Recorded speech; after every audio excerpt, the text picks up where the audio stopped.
जोंहा दिनै इउनाइटेड चिरां दुवार एफसिनि जानानै जेनाखि यां जेनेरेसन गोदान फुटबल गेलेनो जेन'बा गोजौ थाखोआव थांनो लुगैनाय बिथांमोननि थाखाय जोङो मोनसे सेलेक्सन ट्रायल लादों आरो बे सेलेक्सन ट्रायलनि फ्रायनो जोङो जोंनि क्लाबनि थाखाय आन्डार 18 आरो आन्डार 22 मोननै केटेगरियाव जों सेलेक्सन खालामनानै लागोन। दिनै बे हाबाफारियावनो जोंहा भारतनिनो मुंदांखा international football player Halicharan Narzary बिथाङाबो फैनानै जोंखौ एनकारेज होफैदों आरो बिथांनिसिम आङो जोबोद गोजोननाय बावदों। आरो जोंहा दिनै जेनाखि ट्रायल जानाय बाहाय आसामनिफ्रायल' प्लेयार्सफोर फैयाखै, जोंहा आसामनि बाहेरानिफ्रायबो बेंगलनिफ्राय फैदों, झारखन्डनिफ्राय फैदों, मध्य प्रदेशनिफ्राय फैदों। दिनै more than 550 around 600 यां जेनेरेसन फुटबलारफ्रा बाहागो लादों आरो जोङो जोबोद गोजोननाय मोनदों। माबायदि नुदों सार टेस्ट खालामग्रा लाइमोनफोरनिफ्राय? ट्रायलाथ' टेकनिकेल भाबै जोंहा कच दङ, दैमालु बिथां दङ, नायगोन सिनियर प्लेयार्स दं मनेस्वर बिथां आरो जोंहा हलिचरन नार्जारि बिथाङा सानसे थानानै सोरनि टेकनिकआ सोर मारै गेलेयो मारै गेलेया बेखौ नायगोन आरो बिनिफ्रायनो सेलेक्सनखौ खालामनाय जागोन। लकेल हिसाबै माबायदि पार्टिसिपेट खालामदों? लकेल हिसाबै चिरां डिस्ट्रिक्टनिफ्राय 30% जोङो टटेल जुदि काउन्ट खालामोबा 30% प्लेयार्सबा बाहाय चिरां डिस्ट्रिक्टनिफ्रायनो दङ। बाखि क'क्राझार डिस्ट्रिक्टनिफ्राय 25 to 26% बेबायदि दङ, बाक्सानि दङ, अदालगुरिनि दङ आरो आसामनि गुबुन जिल्लानिफ्राय डिमा हासावनिफ्राय दं, कार्बि आंलंनिफ्राय दं, गवालपारानिफ्राय दं। माने खुनु डिस्ट्रिक्ट गैया जे बाहाय दिनै पार्टिसिपेट खालामो। बे ट्रायलनि उनाव ओरैनो मा थांखि लानाय जागोन बिथांमोननि? जोंनि थांखिया जाहैबाय बिथांमोनहा जेब्ला ट्रायलाव सेलेक्ट जागोन जोङो बेखौ मोनसे केम्पआव दोनगोन, क्लाबनि रेसिडेन्सियेल जोङो होनाय जागोन। दा बाहायनो जोंनि कचनि आन्डाराव कचिं होबाय थानाय जागोन आरो जेनाखि इण्डियानि गिदिर टुर्नामेन्टफोर जायो, हमना ला रिलायन्स फाउन्डेसननि आन्डाराव लिग जायो, इण्डियानि नोङो युथ लिग जायो, जों बेफोरबायदियाव पार्टिसिपेट खालामनायनि थांखिखौ लानानै आन्डार 18खौ जोङो बानायनाय जादों आरो जोङो सिनियर टिमखौ जोङो खोब स्ट्रं एबार जोङो बानायनो नागिरदों। आसाम प्रिमियार लिग फैगासिनो दङ, आसाम प्रिमियार लिगाव जोङो चेम्पियन जानानै इण्डियानिनो जोंनि आइ लिग सेकेन्ड डिभिजन जोङो बाहाय एबार आगान होथारनो थाखाय जोङो साखाफारा खालामबाय थादों। जोङो गोबां समावनो नुनो मोनोखि गामि ओनसोलफोराव माखासे लाइमोनफोरा बेफोरबायदि स्पर्ट्स गेलेनो नागारै एन्टि ससियेल एक्टिभिटिसफ्राव बिराद एक्टिभ जानानै थायो, बिसोरखौ मा खावलायहरनो सारा?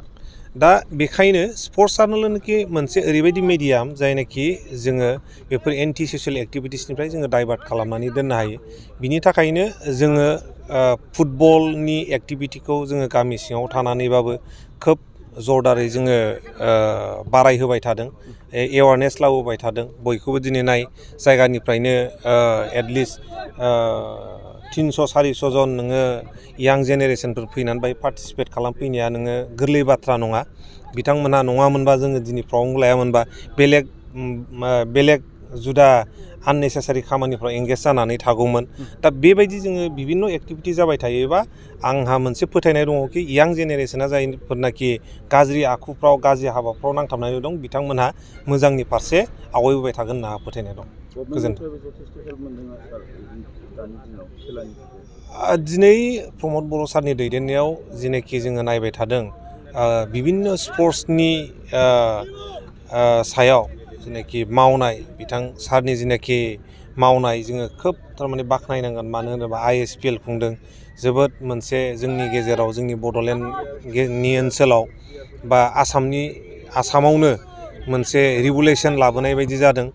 आरो जोंहा सन्टस ट्रफि जोङो खुंनानै थांबाय माबानिफ्राय थांनाय बाराव इण्डियानिनो नोङो मोनसे गिदिरथार देरसिन ट्रफि, बेहायनो गवा फैदों, बिराद गिदिर स्टेटफ्रा बाहाय फैनानै गेलेफैदों, बाख्नायलांदों, लोब रायजोफ्रा थांनानै नायदों। बिनि उनाव जोंहा नै दुरान्ड काप जानो थांगासिनो दं क'क्राझारावनो, बेथ' जोबोद गिदिर इभेन्ट जानो थांगासिनो दङ। जोंना ISL टिमफोर फैगोन, आइ लिगनि टिमफोर फैगोन। माने बेफोरखौ जेब्ला नायो स्पर्ट्सनि बिथिङाव माने प्रमद बर' सार दैदेननाय जेनाखि गभर्नमेन्ट बियो जथेस्थ'खिनि खामानि मावगासिनो दङ। दासिमबो बिटिआर हालामाव बिदि फुटबलनि जिखिनि पार्टिसिपेट जानाया गोबां जानानै थांबाय। बिटिआर हालाम हिसाबै माबायदि इमप्रुभ जादों? इमप्रुभमेन्टआथ' जोङो नुवा नुबाय थादों। दा जोंनि इउनाइटेड चिरां दुवार FC क्लाबखौबो बुंनो थाङोबा बेफोरनिनो मोनसे प्रडाक्ट बेफोर एक्टिभिटिनिनो जोङो थांनाय बाराव आई लीग सेकेन्ड डिभिजन क्वालिफायाराव गादों बाट जोङो वान अफ दा थारमाने part of I league second division जोङो आगान होजेननो हादों मोनसे। दा बिनिफ्राय नेक्स्ट स्टेपाव जोङो थांबावगोन। दा बेफोरनो आरो मन'बिर बसुमतारी आन्डार 19 इन्डिया टीमाव दा सेलेक्ट जानानै दङ। दा बेफोरो मोनसे गावनिबो नाजानाय प्लास मोनसे गभर्नमेन्टनिबो नाजानायजों थारमाने मोनसे जोंनि गेजेराव गेलेनायनि जेनाखि मोनसे आबहावा बा मोनसे बाताबरन बियो सृष्टि जादों होननानै आङो सानो। आंबो बेबायदि ट्रायलाव थांफेरा, दिनै आं फैदों।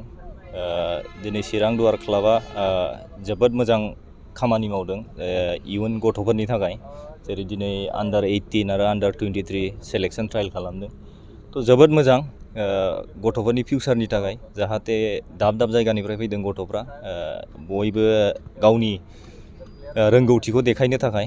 थ' बेनो बहुद मोजां प्लेटफर्म इयुन गेलेगिरिफोरनिफ्राय। आंबो गोदो बिदिनो उन्दैनिफ्राय गेलेदों जे आंबो ट्रायलाव थांदों सायाव। थ' दिनै गथ'फ्रा फैदों, जोबोद मोजां मोनदों आंबो दाब जायगानिफ्राय फैनायखौ, जाहाथे गावनि रोंगौथिखौ देखायथों। जुदि सेलेक्सन जायोबा गावनि अपरचुनिटिखौ मोनगोन गथ'फ्रा, जाहाथे बावहाय दिनै सेलेक्सन जायोबा जानायनि थानायनि गासिबो फेसिलिटि दं। थ' जोबोद मोजां। थ' आं लुबैयो जे बिदिनो फैबाय थाथों गथ'फ्रा, आरो इयुनाव जोंनि जायगायाव दाब जायगायाव बिदिनो ट्रायल्स बा एकाडेमिफोरखौ खुलिनांगौ, बिराद इम्परटेन्ट। बेनो बिराद गोनांथि जोंनि थाखाय, गथ'फोरनि थाखाय। माबायदि नुदों गेलेगिरिफोरखौ बे जायगानि? गेलेगिरिफोरा जोंनिया दा क्वालिटिया अनेक खम दङ, मानो होनबा जोंनियाव लाइक ग्रासरुट गैया, जोंनियाव एकाडेमि मोजां गैया। थ' जोंनो बेखौ इमप्रुभ खालामनांगोन, जाहाथे जोंनि एकाडेमि नांगोन। दाब जायगायाव जोंनो बहुद एकाडेमि नांगोन, होनबासो कचिं मोननांगोन। कचिं मोनबासो प्लेयारनि गेलेनाया इमप्रुभ जायो, जाहाथे मोजां एक्सारसाइज मोजां प्रेक्टिस मोनबासो प्लेयारफोरनि गेलेनाय सब जिनिसानो क्वालिटियानो सोलायलाङो कचिं मोनबासो। एकाडेमिनि थाखाय सोर दायथ' लानांगोन सानो सासे गेलेगिरि हिसाबै? बुंनो थाङोबा आं रावनिबो गाज्रिनि थाखाय बुङा, जाहाथे जोंनिया लाइक जोंनि आसाम फुटबल एस'सियेसन दं, जेरै जोंनिया क'क्राझार डिस्ट्रिक्ट एस'सियेसन दं। थ' गोबां गिदिर मानसि दं जोंनिया। थ' हानायखिनिखौ गिदिर जोंना सारमोन दङ। थ' बिसोर जुदि दायित्व लायोबा बहुत मोजां, जाहाथे जोंनो दाब जायगायाव जाहाथे जोंनो इसिबांखिनिखौ नाङा, जोंनो मोनब्रै मोनबा जायगायाव जुदि मोजां एकाडेमि खुलिनानै होनो हायोबा गथ'फोरनि थाखाय बिराद मोजां। थ' फिउचाराव गथ'फ्रा जुदि एकाडेमियाव थानानै दस्रा एकाडेमियाव जुदि थांनानै मोजां गेलेनो हायोबा फिउचारनि थाखाय अनेक मोजां, आरो जायगानि थाखायबो बहुत नाम जायो जोंनिया।